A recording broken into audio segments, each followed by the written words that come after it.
మాజీ మంత్రి ఆదిమూలపు సురేష్ గారు మొట్టమొదటి నుంచి వైఎస్ఆర్ కాంగ్రెస్ పార్టీకి జగన్మోహన్ గారు విధేయులుగా ఉన్నారు. 2014లో 19 టైంలో అప్పుడు ఎమ్మెల్యేగా ఉన్నప్పుడు కూడా ఆయన మీద రకరకాల ఇబ్బందులు పెట్టి సిబిఐ కేసులు పెట్టినా కూడా ఆయన పార్టీ మారలేదు. కొంతమంది మీడియాలో కావాలని సృష్టించి కావాలని సురేష్ గారు వేరే పార్టీకి వెళ్తారని చెప్పేసి కలబుల్ మాటలు రాస్తున్నారు.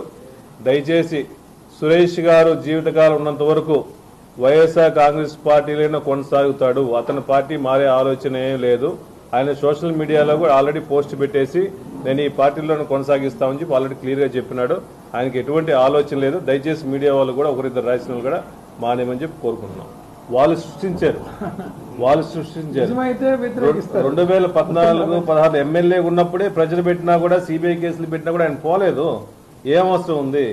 అసలు టీడీపీ పార్టీలో కూటమిలో ఏముందని పోవాలి? అసలు ఒకరో ఇద్దరు అవకాశం కోసం పోయేవాళ్ళు తప్ప నికాస్ రాజకీయం చేసేవాళ్ళు, పార్టీని నమ్ముకునే వాళ్ళు, జగన్మోహన్ నమ్ముకునే వాళ్ళు, ప్రజలతో కలిసిమెలిసి ఉండేవాళ్ళు పార్టీ మారరు.